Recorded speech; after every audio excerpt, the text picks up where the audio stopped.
Over the last few NHL drafts, it definitely seems like the organization has done a much better job at drafting. And, on paper, looking at these prospects, I think there are quite a few really solid ones, and they may be lacking a couple of the kind of real kind of big high-end prospects. But for the most part there, I think this team has a pretty solid prospect pool. It may not be top 10, but it's also not kind of like bottom 5, for example. It's, I would say, pretty solid looking for the most part there. So in today's video, I figured we'd take a look at the Hockey Writers New York Rangers prospect pyramid here as they kind of tier listed all the New York Rangers prospects heading into the 2025-26 season. So we're going to go through their kind of, tier list here, their tier kind of pyramid, and just kind of break things down here and give my kind of thoughts on where they have these New York Rangers prospects kind of listed in their pyramid rankings. So let's just get right into it here. And of course, I will quickly mention though, later on in this offseason at some point, I definitely will have some more kind of prospect coverage as things get further along there and things,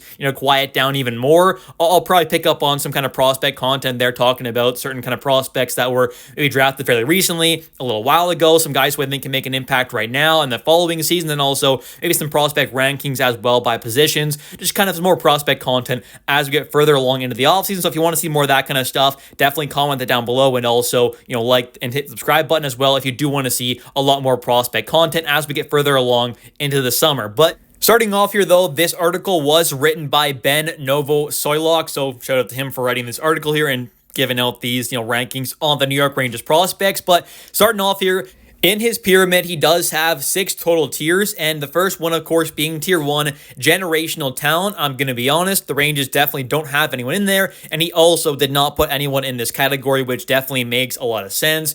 Rangers arguably kind of top prospect by most people's accounts is Gabe Perreault, and I'm going to be honest, he's just not generational. I think that's pretty fair to say, but obviously is a very good prospect in his own right. Next up, though, taking a look at tier 2, where the Rangers have quite a few prospects listed in this category, which is tier 2, elite talent. Think top 6 forwards, top pairing defensemen, or starting caliber goalies. And he ends up having in this tier quite a few Rangers: EJ Emery, Gabe Perreault, Brennan Othmann, Malcolm Spence, Dylan Rubrek, and Dylan Garand. So now let's just kind of go in order here and go through each and every one of these prospects and kind of talk about why or why not they should or shouldn't kind of be in this tier. And first off, with EJ Emery, I'm going to be honest, I think it is kind of fair to have him in this tier. I know lots of kind of fans and people were kind of disappointed and kind of thought he had a pretty, bad season there with the University of North Dakota and not putting up many points. But you have to remember, this is a very young prospect still, entering his kind of freshman season there, of course. He is a defensive defenseman. That is what he's kind of known as having. That's his skill set, is being a shutdown, steady, reliable defensive defenseman with a nice physical game there, some solid size, and is an elite athlete and an elite skater. So this is not someone who is kind of known or was once known as being a phenomenal, dynamic, offensive kind of lethal passer and just has such great vision and is a dynamic offensive kind of guy who's going to quarterback the power play. He's not that. He's a shutdown defensive defenseman with a great skating ability and is a great athlete and some good size there and toughness as well and physicality. So I don't think his point total was as much of a disaster as some people may think. Now, I understand his point totals were insanely low, so it's kind of, tough to see. Obviously, it's not great, but I still think with his game developing long-term wise, this kind of, not great point season there is not going to be what turns him into a kind of absolute bust compared to him potentially becoming a NHL player. That's not what it's going to be. So I think with him having a maybe not great offensive season, but everything else seemed like he was kind of fine in, I don't see why that was such a big problem. So to me, he is kind of potentially a first line or kind of top pairing caliber prospect. Then you have Gabe Perreault there, who obviously I think most Rangers fans know his skill set there. An elite kind of dynamic offensive player. He is an amazing kind of weapon offensively. So I think if he hits the ceiling, absolutely this is a top line level winger. And next up here, we have Brennan Othmann and Malcolm Spence, and I'm going to kind of link into one because I think they have a lot of similarities in their games. Both, wingers, of course, that bring a little bit of a kind of tougher side to their game than the average kind of prospect there. Both kind of physical wingers there, definitely solid defensively, I think, can hold their own in that side of things. But like I said, definitely bring some good toughness and physicality there, some kind of playoff style kind of players, which I think is obviously very, very important to have. So these are two very intriguing prospects in my opinion, and I think think both of them are deserving to be in this tier 2. I can definitely see both of these players being potential kind of top 6 forwards one day at the NHL level. I don't think either will become these dynamic kind of elite offensive players, but I definitely think they can both become really good top 6 caliber wingers that can play a great role for a very long time in the NHL in the top 6 there, while bringing that toughness, kind of physical play that you definitely want more of on your team come playoff time especially. So these two prospects I definitely think are fitting to be in this tier. And next up here we have Dylan Rubrick, which I'm going to be honest, this might be the first prospect that I kind of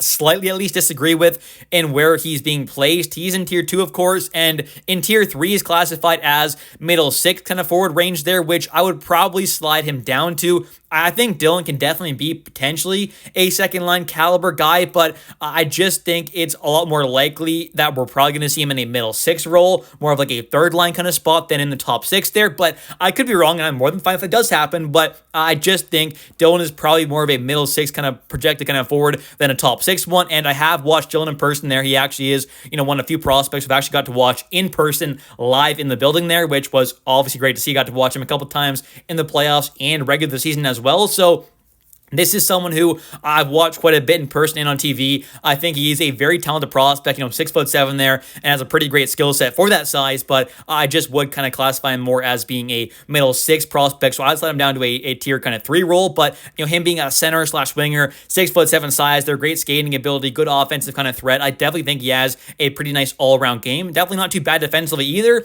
so I think he definitely could be a great NHL player for a long time, but more than likely would be in a middle 6 compared to a top 6 role. Last in this kind of tier 2 range here, we have Dylan Garand, who I'm going to be honest, I think, it's kind of fair to have him in this tier. I think he definitely could possibly become a kind of lower tier starter in the NHL. I don't think he'll ever become a kind of high tier starter, but him becoming a great kind of tandem goalie or a well above average kind of high-end backup or a lower tier kind of starter, to me definitely is a fairly realistic kind of outcome for someone like Dylan Garand. And hopefully we see him get a full-time shot at the NHL in the 2026-27 season after Jonathan Quick probably retires, I would have to imagine, or at least just ends up going somewhere else.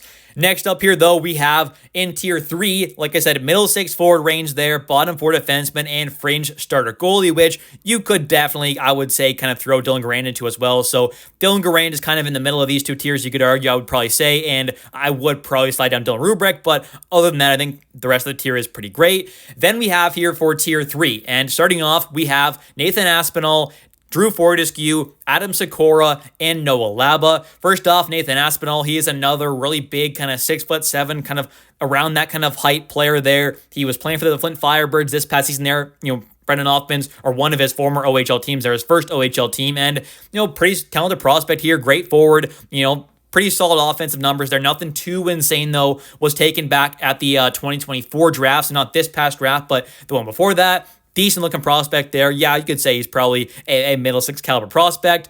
Then you've got Drew Fortescue, who I definitely think has top 4 caliber defenseman upside. I think he projects to be a great kind of defensive defenseman kind of on the second pairing kind of role. I don't think he has that kind of high end upside of being a top pairing kind of guy like possibly EJ Emery, but I think he has a bit higher of a floor in his kind of projection there and definitely could just be a really solid kind of second pairing shutdown defensive defenseman who can also be a pretty decent puck mover as well.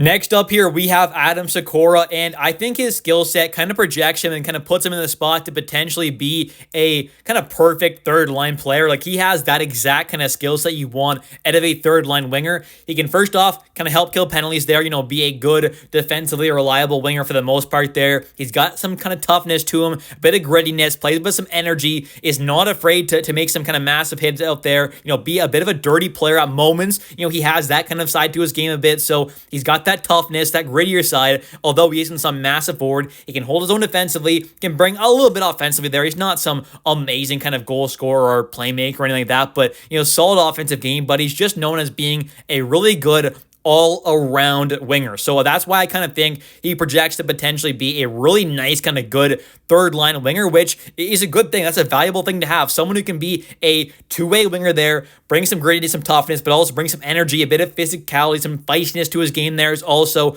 a really nice thing, while also being able to be a decent offensive and pretty good defensive winger as well. I definitely think it is really great. So having him in this tier definitely makes a lot of sense and honestly kind of fits him perfectly. Then you've got Noah Laba, where I'm going to be honest, I would definitely have Noah Laba above Dylan Rubrick in a prospect ranking. I think Rubrick, yeah, that size is phenomenal there, but when you really take a look at their games and see kind of how already refined a guy like Noah Laba seems to be and how kind of talented he already is, but I still think has quite a bit of upside and a lot more room to grow, this is a very high upside kind of prospect, and I think could definitely become, I'm not saying a kind of maybe not top line center, but definitely could be a really good second line center for a long time. This is someone with a great two-way game, has some good size there, strong on the puck there. I think has a good offensive skill set there, but also good defensively, reliable defensively, can help kill penalties, and just an all-round kind of really good two-way center. And with that size there, not bad size, a bit of toughness to him as well. I really like that about his game. So I think with what he was able to do, consistently being one of the top players for Colorado College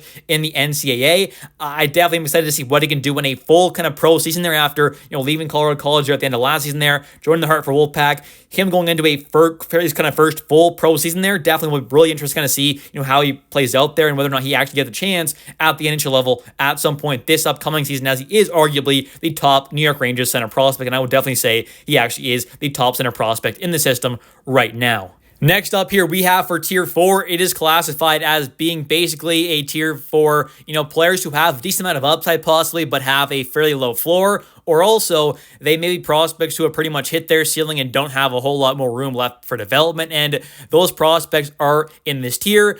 First off, Sean Barnhill, then Artyom Gonchar, Mikael Eriksson, 3 guys that were taken in this past draft. Then also in that tier is Raul Boilard, Bryce McConnell-Barker, Yaroslav Melash, and Matthew Robertson. I'm not going to dive too terribly deep into all these prospects because I don't want to make this video terribly long, but I think for the most part there, it's, I guess, kind of fine to have these prospects in this tier. Sean Barnhill, Artyom Gonchar, Mikael Eriksson, all taken this past draft in kind of the mid-round there, so not super high-end kind of prospects. Then you've got, of course, Raul Boilard, Bryce McConnell-Barker, both kind of mid-round picks or so as well, a couple drafts ago, of course. 2 center prospects there, both have kind of solid two-way game. We'll see how they kind of develop. Yaroslav Melash, decent kind of bottom 6, I guess, potential kind of winger one day, possibly. But at this point there, is starting to kind of hit a ceiling, it seems like. And you've also got Matthew Robertson, who I think is at best going to be a, solid kind of bottom pairing defenseman in the NHL. Maybe becomes a, at worst, kind of, really good kind of AHL defenseman, but I think that's kind of where he's at in his development as well. So has probably pretty much hit his ceiling.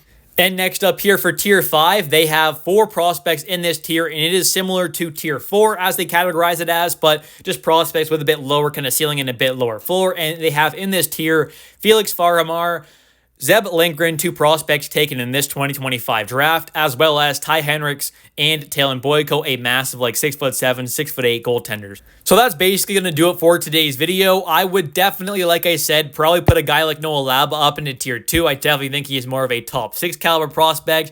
Then for Dylan Rubrick, I would probably slide down to Tier 3, so I kind of swap them there. And then Dylan Garand, he's kind of tough. He's kind of, I would say, like a possible kind of low tier starter to becoming a potentially kind of really good tandem kind of guy. I think he's around that kind of range there. So almost kind of in between Tier 2 and Tier 3. But other than that, I think this tier list is pretty much perfect there. And I definitely would agree with pretty much everything else in it. So if you want to see a lot more prospect content, definitely, like I said, don't forget to hit that like and subscribe button for daily Rangers content. I do post every single day, but if you specifically want more prospect content around the Rangers prospects, you got to hit that like and subscribe button. You got to let me know. And also, as always, definitely don't forget to comment down below your thoughts on the rest of this video as well, on these prospect kind of rankings here, this pyramid. What are your thoughts on it? Do you disagree, agree? Do you like my kind of 3 kind of changes there, possibly hypothetically kind of, putting down a guy like Rubrick to kind of Tier 3, possibly moving up Laba to Tier 2, and then kind of almost putting Dylan Garand in between those 2 tiers. Let me know your thoughts on these tier rankings as a whole. Who are your favorite prospects here? Who are your least favorite? Who do you think has the highest upside? Let me know your thoughts in the comment section down below. I'll catch you in next one, and let's go Rangers.